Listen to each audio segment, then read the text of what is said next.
A lot of questions are being asked of Spurs goalkeeper Hugo Lloris after yet another calamitous performance against Manchester City on Saturday. Today, I'm joined by Luke from Rivalry Aside TV and the Irish Hotspur to discuss Hugo Lloris' future. Plus, we'll be touching on Julian Nagelsmann, Ezri Konsa, and the future of manager Jose Mourinho. I'm Matt Hayes, and you're watching the Tottenham Fan Voice podcast.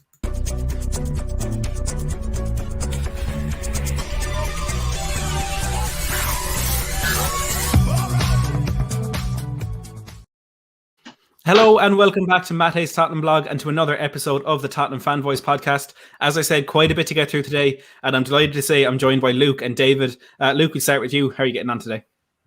Yeah, feeling a bit better after, the game of the day, but feeling better today. Good. Thank you very much for joining us today. David, just off the back of your own stream, how are you today? Look, I'm absolutely brilliant. I'm in flying form, Matty. Absolutely brilliant. You're definitely going to get the best Irish Hotspur today. Look, people might say, why is he in good form after the City result? Look, I've actually genuinely learned over the last few weeks to not let these results affect my mood for the rest of the week. Do you know what I mean? So here we are. I'm in flying form today. Let's get on to it. Let's do this. Well, a lot of people to the stream. We've got Paul and James, our channel members. We've got Lily White Lane tuning in as well. Mike Dean here as well. We can have a few choice words to say to you. But look, we'll dive straight into things, guys. Hugo Lloris, another poor performance against Manchester City on Saturday. Questions asked about him over the penalty that Rodri scored. Looking at it, he probably should have saved it. The second goal as well, the ball going in under his foot. It's been a major downturn in form for him. And he is our club captain. He is a World Cup winning goalkeeper. But there comes a stage in everybody's career when perhaps they do need to be cut loose. Luke, we'll start with you.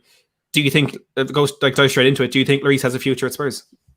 I think I don't want to be too harsh, but I think his time's done at Spurs. You look at it's not just the last game. You look at the Everton game, you look at games before that. He's just not, either his head's not in the team or his form has dropped significantly. We can't always look back and say he's a World Cup winning goalkeeper. At some point you have to go based on form and based on how he is performing for the club. And I just think that his performances haven't been good enough to warrant us not looking at another goalkeeper for sure. Absolutely. Vam Shadair saying we need to get rid of Lloris. Last 5 matches, his performance was really poor. And David, Lloris has always been an error-prone goalkeeper. Throughout his time at Spurs, he's committed 19 errors leading to goals in the Premier League. Now, a lot of those were back in the earlier stages of his career, and we've been praising him in recent months for kind of cutting those errors out of his game, but it started against Crystal Palace when he gifted Jeffrey Schlupp the equaliser, which actually, rather ironically, is the only error leading to a goal he's actually committed this season. Everything else just goes under the umbrella of poor goalkeeping. But, David, we love Lloris. Let's get that out there. But same question to you. Do you think he has a future at Spurs? To be honest with you, Matty, I'd like to sit here and say, but I'm not delusional. I'm not going to lie to people. Now, we all know, come the summer, he's 1 year left on his contract. He hasn't signed a new contract. Now, for me, that shows that he, even over the last few weeks, the mistakes he's been making, Liverpool, City, do you know what I mean? Even games like that. So for me, it's like he knows he's going to Paris Saint-Germain with Pochettino. For me, he knows he's going to win a French league and retire. He's coming towards the back end of his career. I have actually said since the summer, we need to use this season to scout Hugo's long-term replacement, because once his contract is up, I think he's going to leave. And as well, I think a lot of it to do over the last few weeks definitely has to do with the fact that he's no competition for his place. Like, let's be honest, he knows Joe Hart's not coming in there to take his place. He knows it. Joe Hart is never going to fill his boots. So I think that does have a big thing to do with it as well. Yeah, I think that's something a lot of people have taken exception to this season. How Gazzaniga has become our third choice goalkeeper and has since been loaned out to Elche in the Spanish league. The only explanation I can really think of is that Joe Hart coming in and replacing Gazzaniga helps that homegrown quota by one player in a position that you don't need very often throughout a season. You have your first choice goalkeeper, and when you're playing kind of a lower team in some sort of cup competition, you throw Joe Hart in there. But it has cost us, because in Europa League games, he has made mistakes as well. But look, we go to the title of this, the word in the thumbnail, Hugo Lloris, mind in Paris. Luke, do you think Hugo Lloris has one eye on moving over there to join Mauricio Pochettino at Paris Saint-Germain and potentially get a trophy or two? Yeah, 100%. I also think that, get later on in your career, play in France where your technical ability doesn't need to be as high due to the standard of football. I'm not saying that all teams in France are woeful, but a lot of them are compared to Premier League standard. And I think, as I just said, why would he not want to go and work with Pochettino? But also, our love for Hugo is overshadowing his ability on the pitch or his performances on the pitch. And you can't always look at a player with rose-tinted glasses. You have to look at it from his performances as well. And right now, do Spurs have a first-choice goalkeeper? Is Gazaniga good enough? Probably not. Joe Hart good enough? Definitely not. Are any of our youngsters good enough? Probably not. So realistically, this is a serious position that we need to look at. You know, not only defensively, but goalkeeper as well. It is something that we seriously need to look at. Well, just another point to think of. Like, if PSG come in the summer with a reasonable offer for Hugo Lloris for 1 year left on his contract, what do you do there? Do you take it without another keeper lined up, or do you say no and let him go for free the year after? That's also a massive problem. Mm-hmm. Yeah, I think like there aren't many goalkeepers out there. Now we were having this discussion, David, in the watch along on Saturday during the Manchester City game. There aren't many goalkeepers out there that you could get for the fee that we would obtain from selling Hugo Lloris right now because of his age, 34 years old, because of the time left in his contract. If we do want a long-term option, it's going to take a lot more than selling him to get that in place. And with the other positions that we do need to improve now as well, there's a lot of questions that are going around this keeper. Now, there are some people defending Hugo Lloris's recent performances and saying it's because of the poor defence in front of him. What I want to look at now is Hugo Lloris during the World Cup in 2018. And of course, France won it, and Hugo Lloris went on to lift that trophy. He conceded 1 goal in the 3 games in the group stage, which is, of course, very respectable. He conceded 5 then in the next 4 knockout games, including 3 against Argentina and 2 against Croatia. Looking at that defence that was playing in front of him for both of those games, he had Benjamin Pavard, Rafael Varane, Samuel Umtiti, and Lucas Hernandez. 4 exceptionally good players, 2 of which I will put in the world-class bracket. He still made errors in these games. You may remember in the cup final, I think it led to Perisic's goal to pull it back to 4-2 with his feet, as James Watson commented a while ago.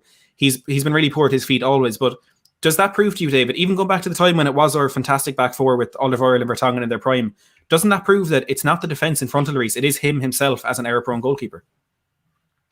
Yeah, 100%. Look, against Liverpool, right, the way I see it is against Liverpool, Matty, you can even take it back to the Liverpool game that, okay, we have a shambles of defence in front of him. Well, what about that shot that you palm straight for Alexander-Arnold to tap in? When he's facing that way, he can see Ben Davies isn't where he should be. Palm it out wide or put it out for a corner. He done neither. He palmed it straight to Alexander-Arnold and he says, here, take it. There's a goal for you. You know what I mean? Without even trying. Look, for me, I love Hugo. First of all, let me say, I grew up watching the likes of, what's his name? Your man, Ian Walker, right? I had no faith in goalkeepers whatsoever. Hugo Lloris restored my faith in goalkeepers, and that Tottenham actually can buy right in that position. But he is error prone.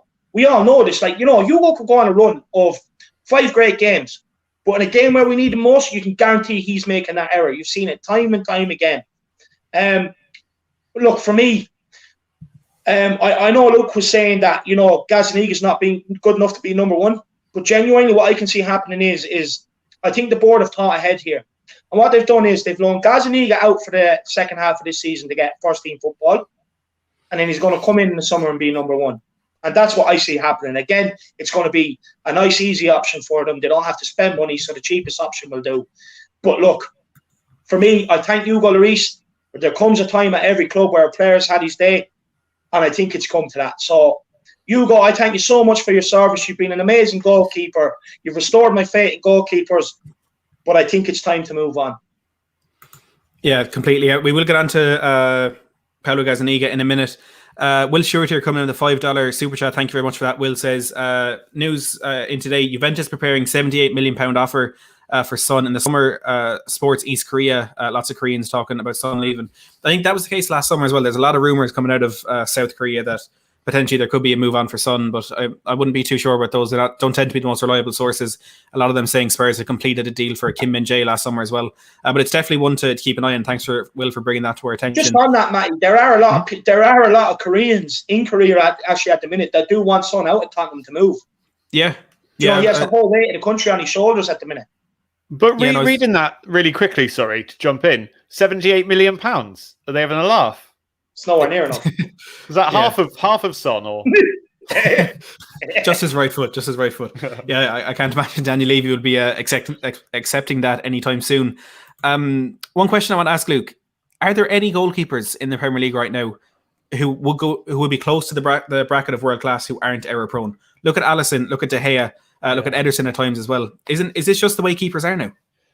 I think all keepers are error prone, just as all defenders are error prone, just as all strikers are error prone. Not every striker scores a penalty. Not every defender makes that interception that stops the ball running through. The thing that we see more is we see goalkeepers' errors more because they are the last person between, the ball and the goal, effectively. So, some of the mistakes that he has made are acceptable. Some of them, David touched on Liverpool game. The one I would really be looking at is the one where the first goal for Firmino, where the ball is played in between Dyer and Lloris. And he, as a goalkeeper, you can say what you want about Dyer, but as a goalkeeper, you put your body on the line to get the ball. Whether you get kicked by Dyer, who cares?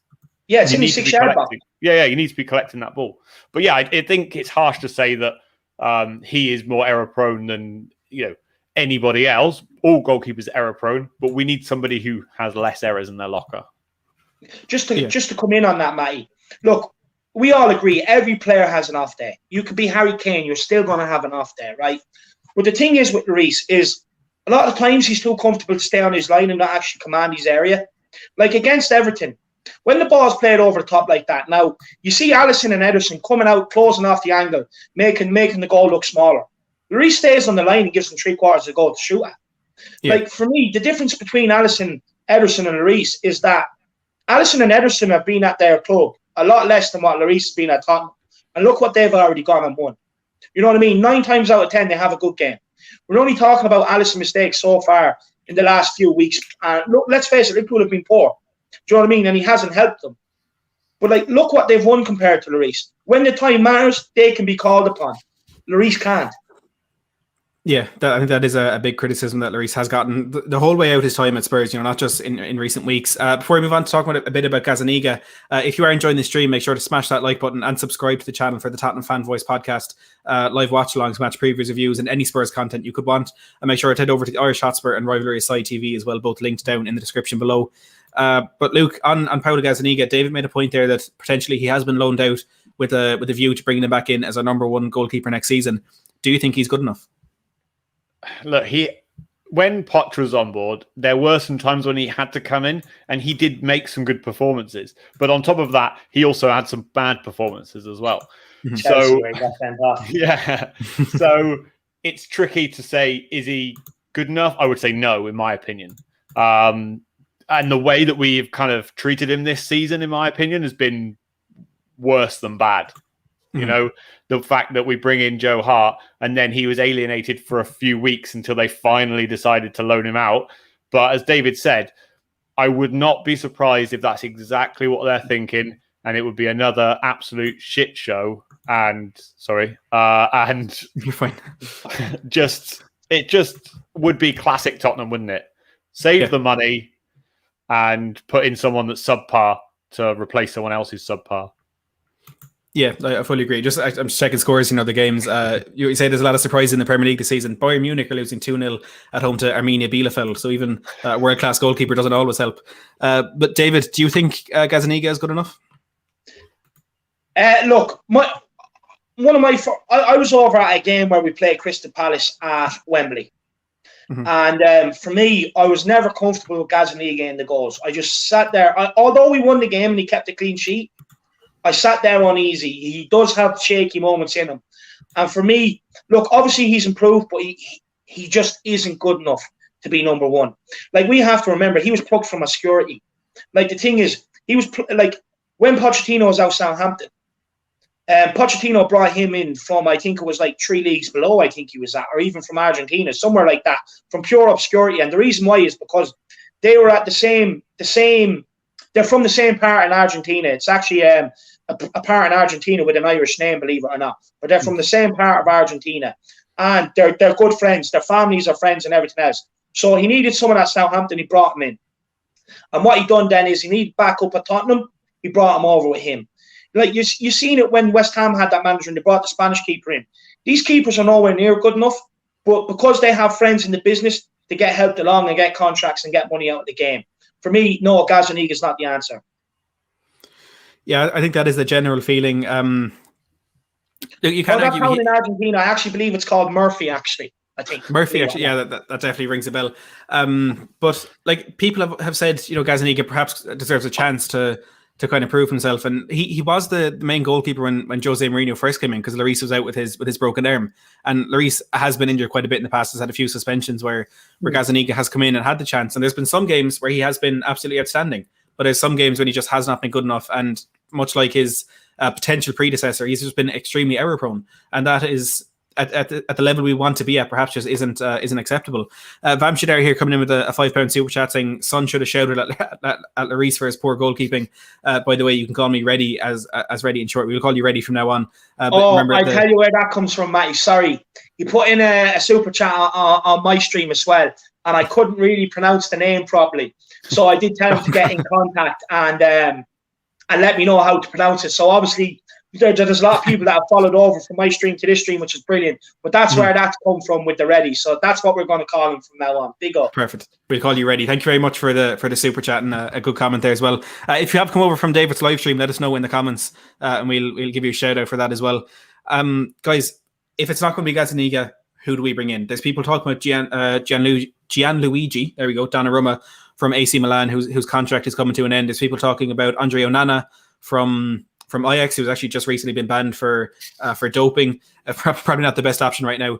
But even in the Premier League, there's Martin Dubravka, there's Sergio Romero, who I see Martin mentioning here. There's so many keepers throughout that Premier League. But Luke, if you were given right now, let's say a £50 million budget, and you were told bring in a goalkeeper for Spurs, who would you target? That's a difficult one because realistic targets, aren't anyone. Donnarumma would be great, right? But I'm not going to sit here and say Spurs are going to sign Donnarumma. Do you know who I think is really good, and everyone will hate me for this, is Martinez at Villa, who used to be at Arsenal. Do you know what I would love? He sat at Arsenal for 10 years, never played, and he's an unbelievable goalkeeper in my eyes. And do you know what I'd love? Him to come to Spurs and do an absolute job. Oh, would it be such everything coming full circle? For me, he's been one of the signings of the season. Watching him against Brighton the other night was absolutely sensational. Yeah. I've got a lot of people here saying, first of all, shout out to Rivalry Aside TV. I assume is it Ben maybe popping in here? Benji, yeah. Cheers for tuning in, Ben. And we got a lot of people here saying they come over from your stream, David. Another name you mentioned here by Hamza is Ilham Meslier. David, another young French goalkeeper, 20 years of age, already that first team starter in the Leeds team, knocked out Kiko Casilla, who of course joined them from Real Madrid. Do you think Meslier is a good option for us?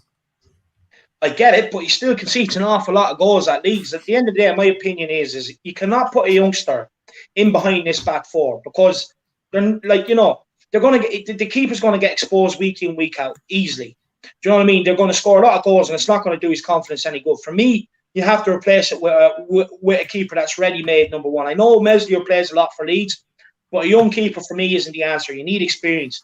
I want the Donnarumma thing. I've actually touched on this on your channel before, Matty. That look, I'm under no illusions. We can't, Donnarumma might not come. Mm-hmm. But with his contract coming up, right, it reduces his price. You can also get in contact with his agent and say, when his contract's up, we want him for Tottenham. Get a guarantee in place. You can do all these things. Now, for me, why not take a punt on him? Because you're never, ever going to, once he either signs a new contract or moves, he's going to be there for the rest of his career, up until his late 30s, because for me, he's like Buffon, mm-hmm. or you know what I mean? Players like that. So for me, it's a once-in-a-lifetime opportunity to be able to go for this guy. Why not make an attempt? But after that, I'd go for maybe Dubravka or Pope. And look, people may say, have their opinions on this, but at the end of the day, these guys face shots week in, week out, a lot more than what most other top keepers do. And they tend to keep out more than most. So for me, you could go for one of them. And just on the people coming over from the live stream, what I will say, Matty, is they're all your fans anyway. They were always coming over here. They haven't come over just because of me. They all knew me because of you. So it's all you, Matty. Oh, I love that. We can share the fans. They'll head over to Rivalry Aside TV as well, and all three of us can share them. Lily White Lane saying, loving these podcasts, Matt. Absolutely brilliant. We'll have to get you on here one day, Lily White. And Lappers saying, great show, Matt. Plymouth in the house. Cheers for joining in, Lappers. Look, I'm sure this debate about Hugo Lloris is going to rage on the whole way throughout the season, especially if the questionable moments do continue. But I want to touch a bit now on Julian Nagelsmann. And I put up a quick video about this morning, but I'd be interested to get the two of your opinions on this one. For me, it's not a case of Spurs are going to have to try and get Nagelsmann, but when there's a source as reliable as the Athletic UK, even just mentioning another manager. That for me shows that there's not 100% faith in Jose Mourinho at Spurs. And look, 5 defeats in the last 6. It's no surprise that is the case. We're out of the FA Cup now as well. But Luke, we'd start with you. First of all, do you think Nagelsmann is realistic? And second of all, what do you think these rumours mean for Jose? I think he's realistic, but I don't think he's realistic right now. I think 100% it goes to the end of the season. I don't see any point in them sacking him right now. What's any manager going to do right now to rectify this season?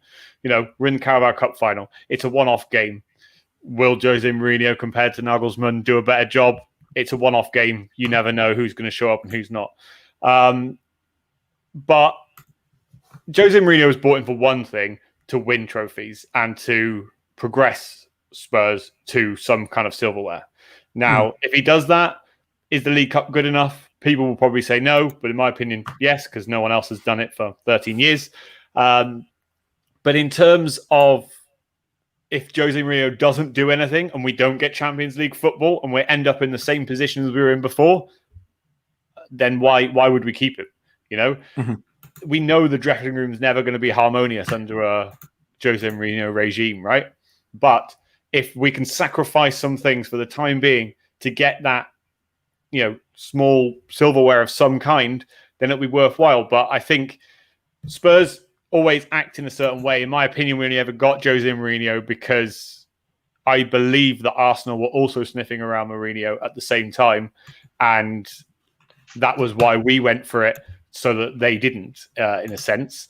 So in terms of Nagelsmann, if there's any kind of shred of evidence that somebody else might go for him, I wouldn't be surprised if you see Spurs go for it. Yeah, and look, I don't think we want to be in a situation where we are going for managers just so someone else doesn't get him. I heard when Jose was appointed that rather than Spurs going out and convincing Jose this was the job for him, Jose actually came to Spurs and said, this is why I'm the man for the job. And I'd rather that, Tottenham were identifying their man and then convincing him to come to the club rather than the other way around. And I feel like, there's a lot of reports about Nagelsmann today, but one of them from The Athletic is saying that he wants to follow in Jurgen Klopp's footsteps, and that includes a move to the Premier League and perhaps success in England. David, he's only 33 years of age. A very, very young manager. Rob here saying, not a dig, but why would Nagelsmann leave a club playing in the Champions League year in, year out to join a club that isn't qualified for Champions League and has a poor squad and a poor board? That's exactly your problem, isn't it? Matty, how many times have you heard me say this? No matter who you bring in, it's not going to change. Like Nagelsmann or anyone. I even said it about Sabitzer that time and stuff like that. They're not going to leave Champions League football to come to Tottenham right now. In the summer, you might have a chance. Right now, it's definitely not happening, right? The thing is, right, we also have to remember, The Athletic, sometimes they can be reliable, but they also got a lot of things wrong. They also said that Diabala was coming to Tottenham. Do you know what I mean? Things like this. We also have to remember the guy, David Ornstein, he's a huge Gunnosaurus fan. He loves Gunnosaurus, right? And for me, I think they had nothing else to fill the headlines this morning, so they filled it with Tottenham are keen admirers of Nagelsmann. Now, Tottenham could be keen admirers of Pep. We're keen admirers of Klopp. It doesn't mean we're going to get them. It's literally to fill headlines this morning because they were expecting Jose to get sacked. It didn't happen. So they're going to try and fill headlines. And as well, it would not surprise me that if he's trying to get pressure on Mourinho to get him sacked, then next thing across the road, them shithouses sack Arteta, and next thing appoint Mourinho. It would not surprise me. I don't believe it. I think it's just a pure smokescreen. David Ornstein, he's like I said, he's a big Arsenal fire. They have a crest with a cannon and have no fire to light it. It's an absolute joke. For me, it's just pure filling headlines. It's all it is. In terms of Nagelsmann, one thing I was talking about with Ben, who's on our show, someone that he's very friendly with did his coaching badges with Nagelsmann. So if we ever need anything, give us a shout and we'll see what we can find out. Let's get in contact. Well, everyone says, we want trophies. Let's get rid of Mourinho. We want trophies. What has Nagelsmann won? Fuck all. You know what I mean? You want to sack a serial winner to bring in Nagelsmann, and you're going to sit here and talk to me about trophies. It doesn't work like that, I'm afraid. Yeah, that's the thing. I think that for me is why I get so frustrated when fans or when the players are apparently questioning Jose's tactics inside. You can go back to 5-6 different clubs where the players brought in or bought into what Jose wanted to do, and they're now some of the most successful players in world football. Martin here says, realistically, Spurs needs to start a project, find a man that will dedicate the next 3 to 5 years at the club and progress year on year. It sounds like always on projects. Never ever get to the pinnacle, but we're always investing in projects. I'm fed up with projects. I want trophies. But where we are right now, what is going to get us to a trophy other than maybe project isn't the word, but someone? Mate, is that not a project? Well, not in terms of what people are like. Not in terms of Nagelsmann. Nagelsmann is like what you call a proper project.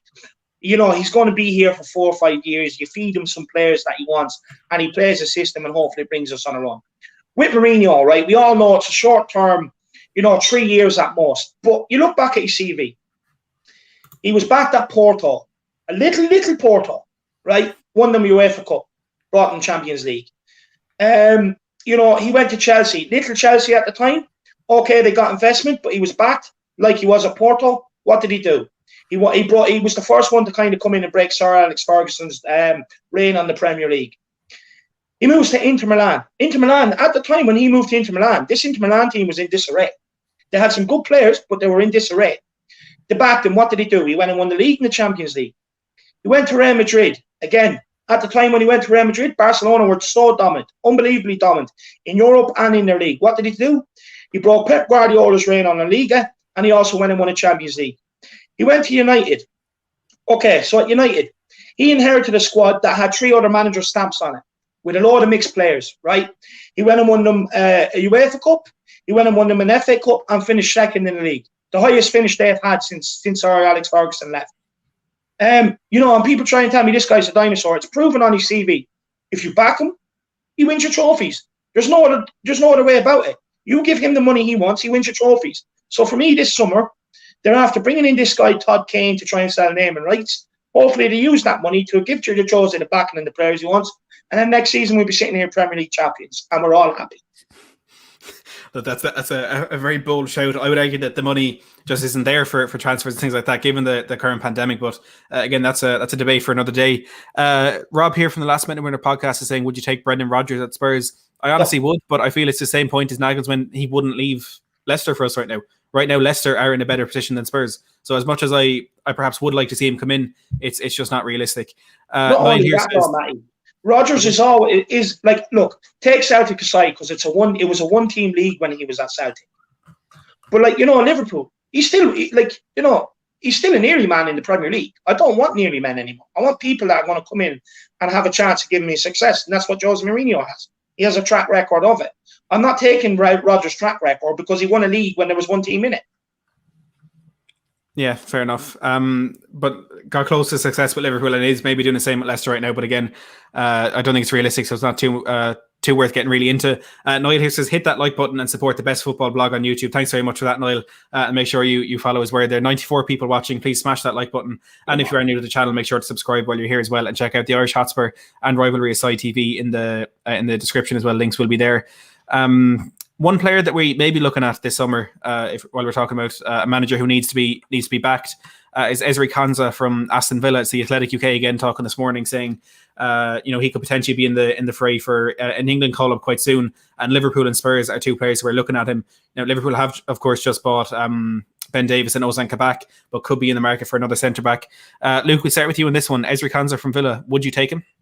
Yeah, well, the Athletic have been doing a lot of talking this morning, haven't they, about Spurs? They have indeed. Jesus.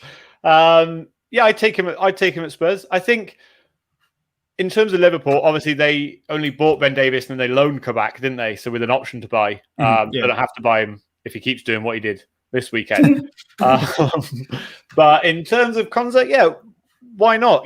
I always have slight issues with buying players from mid-table teams in terms of they look great for the mid-table team, but how do they perform at the biggest stage? We could do with buying somebody from a top team who is a top player and can perform in these big games.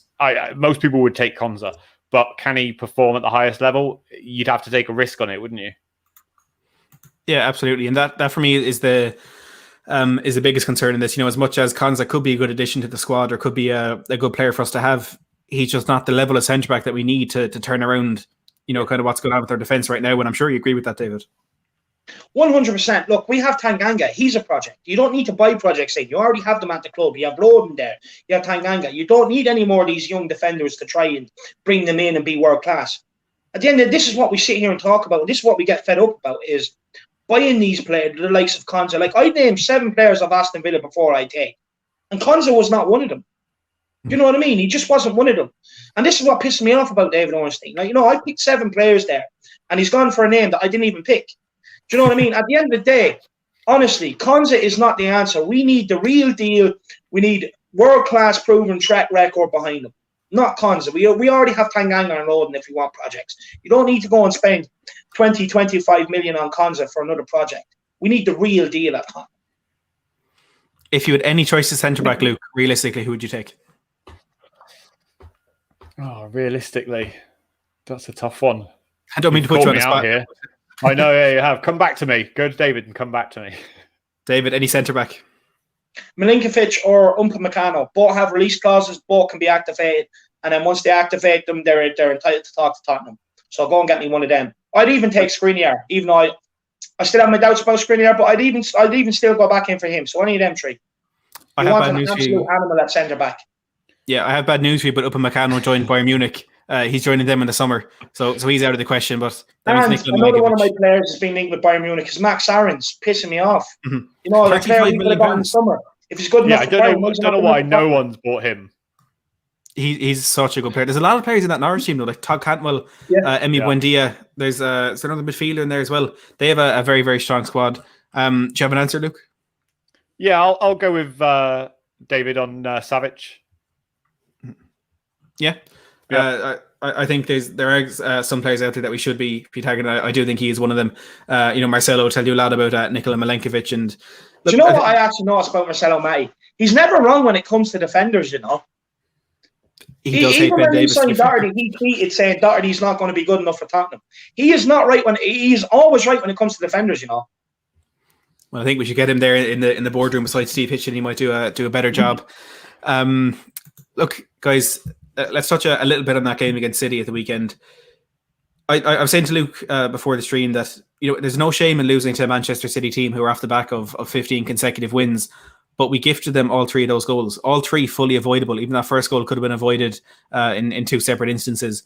But Luke, do you think we need to look at this as part of what has happened in the last couple of weeks in terms of the terrible form that has gone on, or do you think because it is Man City, we do need to cut a bit of slack and kind of treat it as a separate game?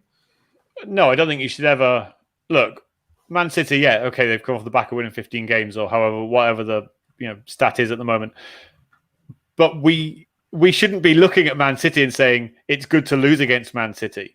Mm-hmm. If we have the right mentality and the right attitude, we should be beating these teams and we should be upset if we're losing to them. Now, tweaking on that, the Everton game and the Man City game, both games we seem to play a more, and I'll use finger quotes, attacking football in that sense. The players weren't good enough to do it, but it seems as though Jose is moving away from that parking the bus, completely mentality and trying to get 1 goal and then see the game off. But we are going to lose playing like that. But are fans happy playing like that and losing, or playing the other way and winning? No, I can assure you they are. They've all these Jose Mourinho people, I can assure you, have told me they'd rather play attacking football and lose. So it's not even a question. They have assured me that they'd rather play attacking football and lose. I can tell you that. Yeah. So therefore, we lose either way, right? But yeah,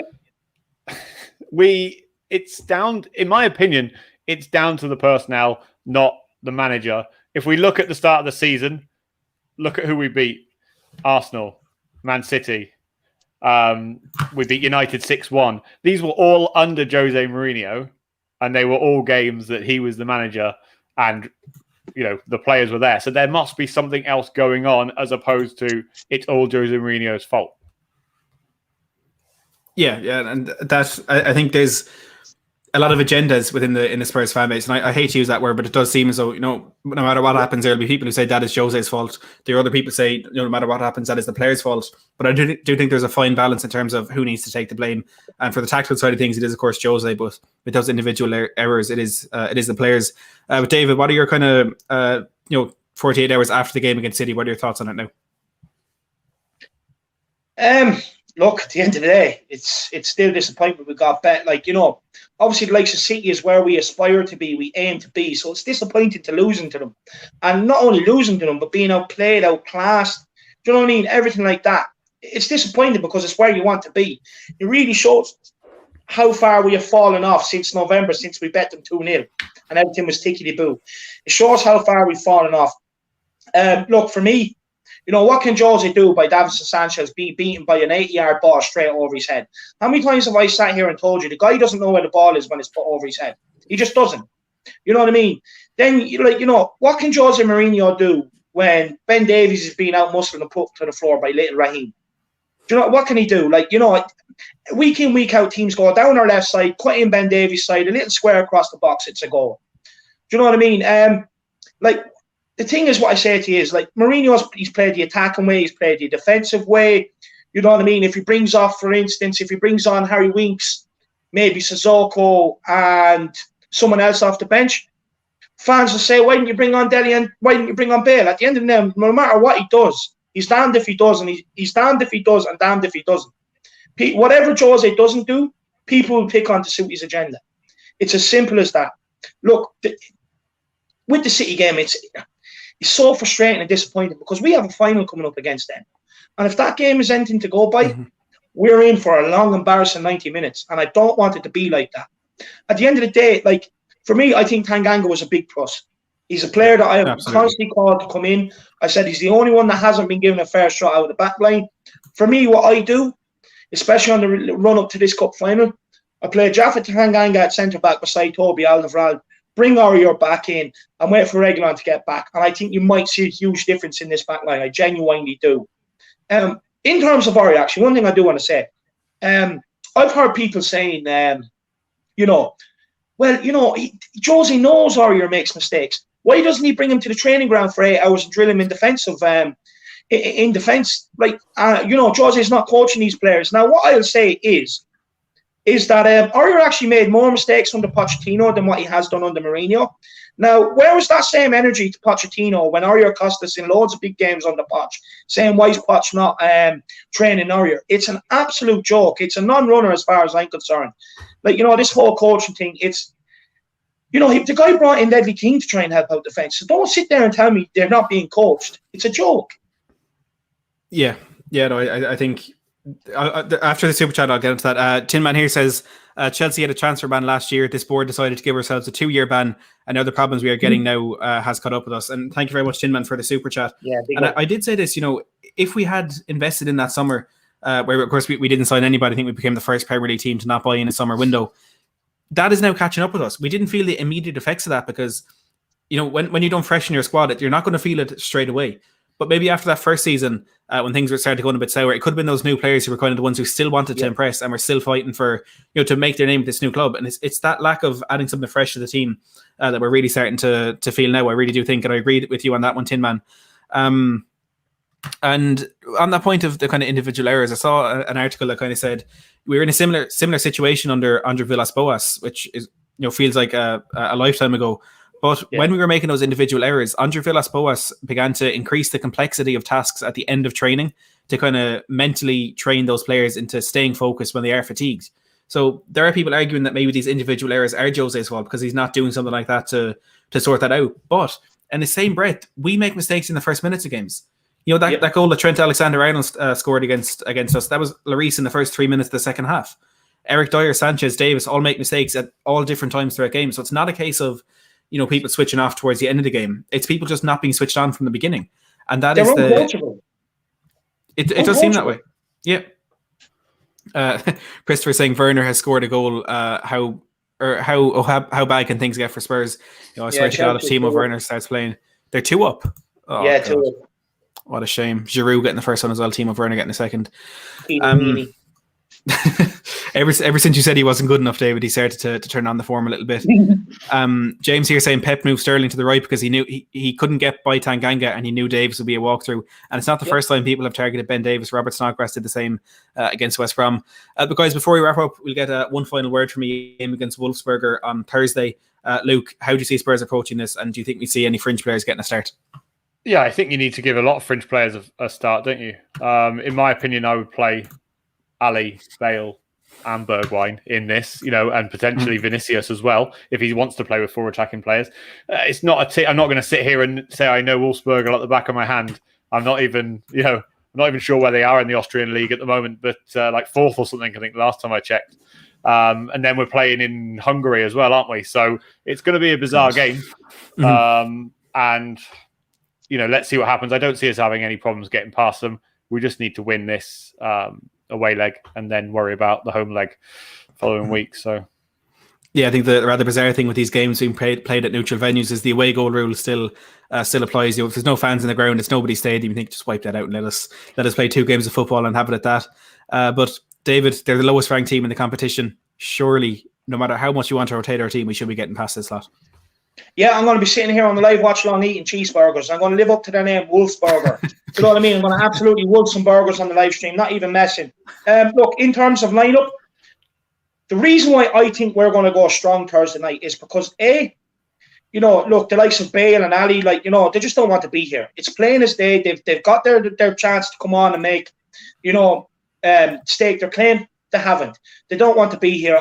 Even in Europa League group stages and knockout stages before the group stage, I was sitting here telling people Ben Davies and Harry Winks weren't good enough because, if they're not good enough to be slapping these teams up, they're never going to be good enough to come in and fill a gap in the Premier League and stuff like that when they're playing against, a lot of part-timers. We played some teams that were, some of them were firemen, for fuck's sake. Some of them were carpenters. And Harry Winks and Ben Davies still couldn't perform.